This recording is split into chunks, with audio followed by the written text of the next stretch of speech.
Apis mellifica homeopathic औषधि, कॉम्पैरेटिव मेटेरिया Medica, अध्याय 134-135 doctor Narayan चंद्र घोष।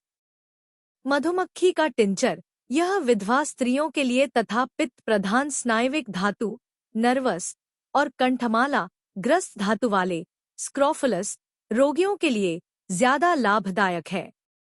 नीचे इसके कुछ चरित्रगत लक्षण लिखे जाते हैं। आंखों की निचली पलक थैली की तरह फूल जाना, ऊपर की पलक फुले तो कैलीकार्ब, डंक मारने की तरह दर्द और जलन, दर्द एकाएक पैदा होना और थोड़ी देर बाद एकाएक उसका जगह बदल देना, जगह बदलने वाला दर्द, पल्सेटिला, कैलीबाइक्रोम, डैफ्नी, सल्फर इत्यादि। कैलीबाइक्रोम अध्याय में दर्द देखिए, दर्द अनिश्चित, कोलोफाइलम, शरीर के नाना स्थानों में सूजन, बिना प्यास का शोथ या सूजन, थोड़ा पेशाब होना, ताप सहन नहीं होना, ठंडे प्रयोग से जलन घटना, गर्म प्रयोग से घटना, आर्सेनिक, मस्तिष्क, झिल्ली, प्रदाह, मेनिंजाइटिस, मस्तिष्क में जल संचय, हाइड्रोकेफालस, विकार या अन्य किसी बीमारी में नींद की हालत में या नींद खुलने पर चिल्ला उठना, दिन के 3 बजे बुखार आना, बिना प्यास का बुखार। रोग के लक्षण 3 बजे से 6 बजे के भीतर बढ़ना, बेहोशी और औंधने का भाव। मूत्रकृच्छ्रता, जिसमें थोड़ा पेशाब होता है और पेशाब के पहले, करते समय और बाद में जलन होती है। दाहिनी ओर के डिंबाशय, ओवरी में सूजन और जलन और उसमें डंक मारने की तरह दर्द, बच्चों का पुराना अतिसार, प्लूरिसी में जल संचय, प्लूरिसी की पुरानी अवस्था में आर्सेनिक से फायदा न होने इत्यादि लक्षणों में यह लाभदायक है। इस दवा की बीमारियां पहले दाहिनी ओर होती हैं, फिर बाद में बाईं तरफ चली जाती हैं। किसी भी बीमारी में रोगी के शरीर का चमड़ा मोम की तरह सफेद हो जाए, प्रायः प्यास न रहे और पेशाब थोड़ा होता देखें, तो सबसे पहले एपिस की याद करनी चाहिए।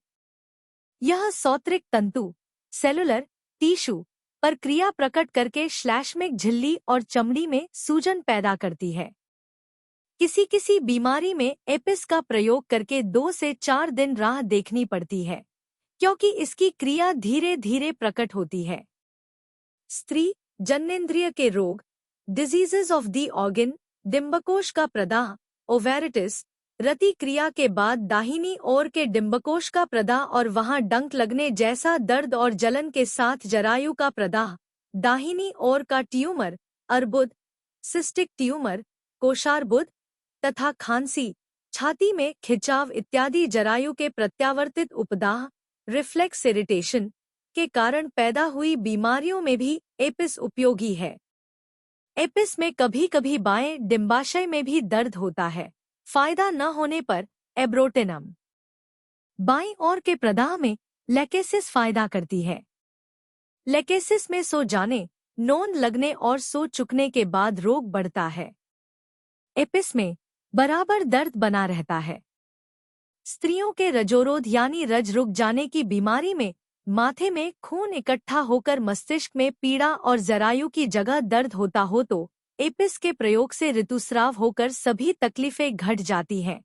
किसी भी प्रादाहिक बीमारी में इसके रोगी की तकलीफ गर्म सेंक से बढ़ जाती है और ठंडे प्रयोग से आराम मालूम होता है।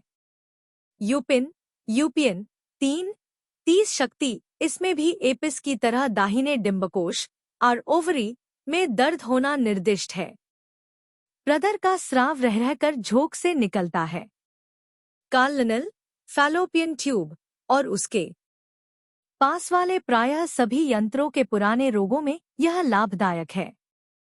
रोगिणी को ऋतुस्राव के समय बोलने की तबीयत न होना, छाती तथा हृत्पिंड में जलन और डंक मारने की तरह दर्द, ऋतुस्राव के बाद पीले रंग का प्रदर का स्राव और उसके साथ ही कमर में दर्द, कमर का दर्द बटा घटने पर प्रदर का स्राव बढ़ना, प्रदर स्राव के समय योनिमुख में जलन, योनिमुख में दर्द के साथ बार बार पेशाब आना, भगोष्ठ, लेबिया में सूजन, ब्रह्मतालु गरम, उसमें सुई गड़ने जैसा तीव्र दर्द और साथ ही सिर दर्द, ये सब यूपिन के विशेष लक्षण हैं।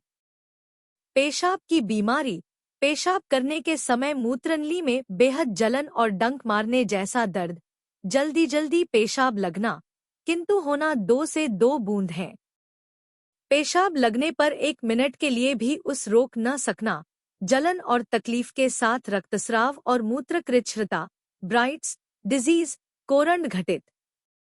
मूत्र ग्रंथि प्रदाह, हैजा के मूत्र विकार, यूरिमिया की अवस्था में अन्यान्य लक्षणों के साथ एपिस का चरित्रगत लक्षण, प्यास न हो तो कैंथरिस, तेरिबिंधिना आदि की तरह यह दवा भी पेशाब होने में सहायता पहुंचाती है।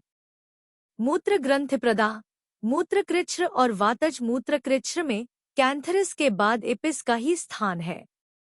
पेशाब में बहुत अंडलाल मिला रहना और उसमें तली जमना।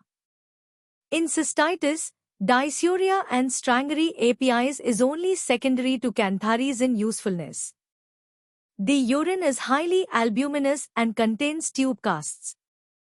Subscribe please.